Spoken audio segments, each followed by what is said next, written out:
Hey, Boss Fam. Welcome to episode 92. I'm Jenny, and I help squirrel-brained entrepreneurs thrive in a world of shiny objects.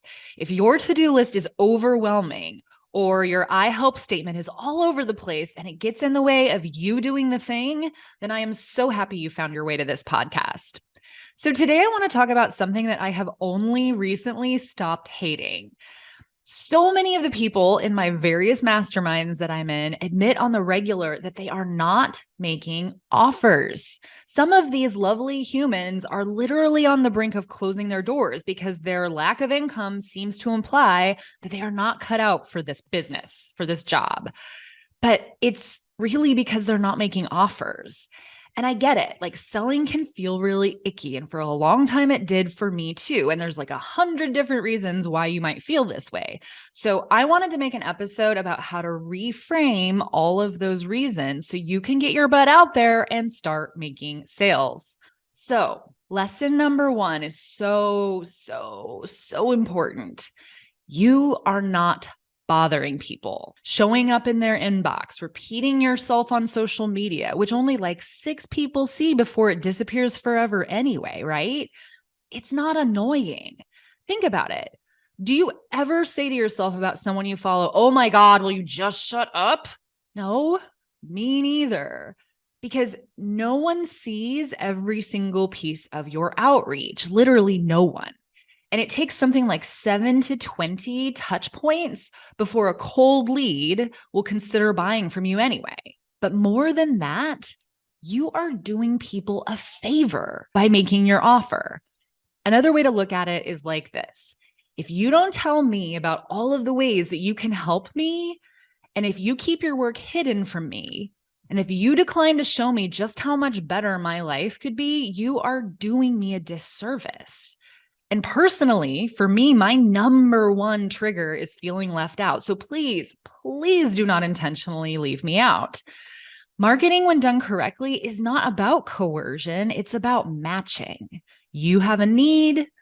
I have something to fulfill that need. So think of it like a good deed. When you market, you aren't trying to take their money. You're trying to change their life for the better.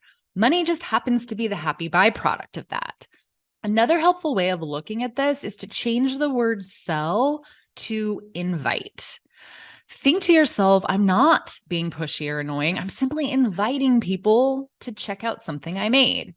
So just like you can invite a friend to join you for dinner or invite a colleague to check out a cool project you've been working on, you can invite your newsletter readers, for example, to take a peek at something you created and consider buying it.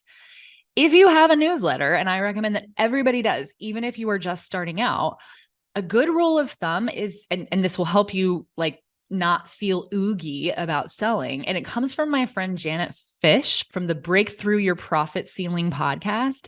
Janet uses the rule of 6 in her email sequences and newsletters. And those are 2 different things, by the way, and I will deep dive into those in the very near future. So stay tuned for that. But basically, you can send an email that provides value.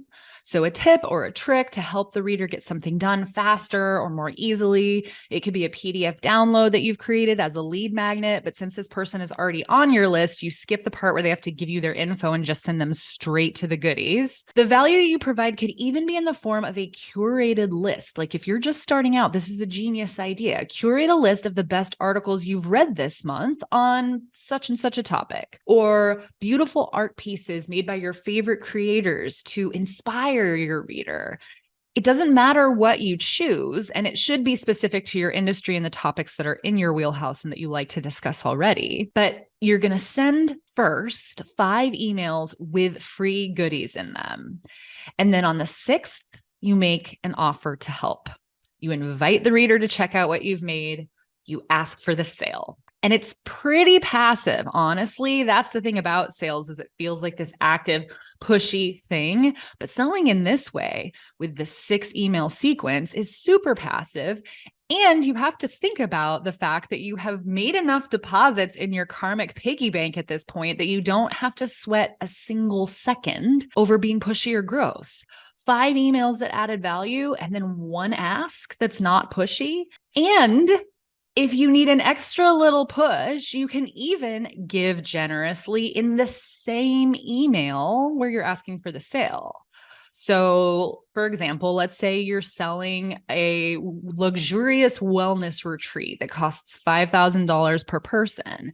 At the same time, you could say to your readers, if you can't make it to the retreat this year, that's okay. I made something for you too. And then provide a free checklist explaining how to create a fabulous, nourishing retreat experience at home for $0. Or if you're selling accounting and financial planning sessions, you could also say to your readers, if you're feeling stressed about tax season, I made something for you. It's this super calming, soothing playlist that you can listen to while you scan and organize those 1099s. If you need help with ideas about what you could give away for free, listen to the lead magnet episode, which is episode 75, and I will drop the link to that in the show notes.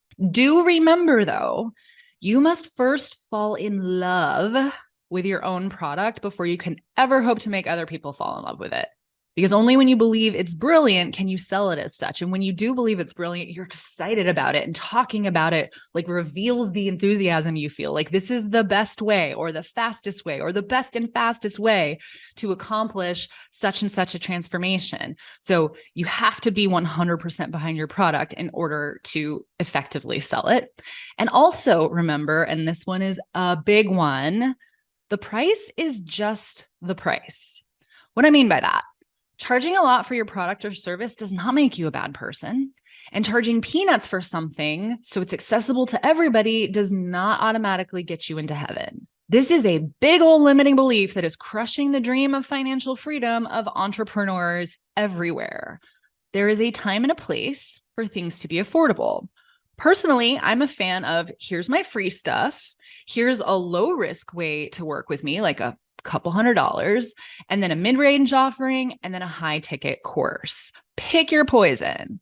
But making all of your offerings cheap will attract a bunch of clients who don't value what you offer and have so little skin in the game that they won't follow through and they won't get results, and then they won't be willing or able to give you the testimonial you're after, which is the reason you've invented for yourself to justify giving away your best work for peanuts. Am I right? If you need to break into the business with a low-cost offering to overcome your imposter syndrome, fine.